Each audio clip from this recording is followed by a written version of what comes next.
यहाँ पर बनर्जी जी आपसे सवाल ये बताइए कि 2019 माफ कीजिएगा 2016 में हमने देखा 7 चरण में चुनाव, 2011 में हमने देखा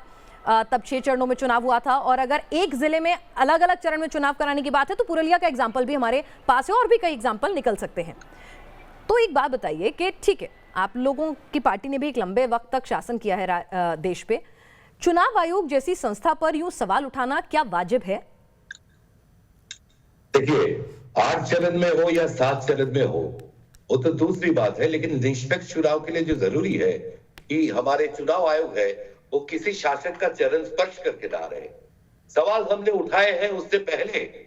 अशोक लवासा जी डेप्यूटी कमिश्नर आपके इलेक्शन कमिश्नर, उन्होंने सवाल उठाए थे मॉडल कोड ऑफ वायलेशन के बारे में। तो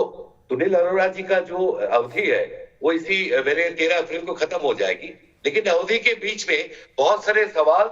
चुनाव आयोग की निष्पक्षता में उठ चुकी है। जहां तक 8 सवाल बंगाल के लिए है, हम चाहते हैं चुनाव निष्पक्ष हो, लेकिन 8 चरण करने से ही चुनाव निष्पक्ष होगा ये कोई गारंटी नहीं है। जैसे विवेक दुबे जी पिछले बार आए थे और बीच में वो कहीं छोड़ के चले गए थे लोकसभा चुनाव में, तो बूथ मैनेजमेंट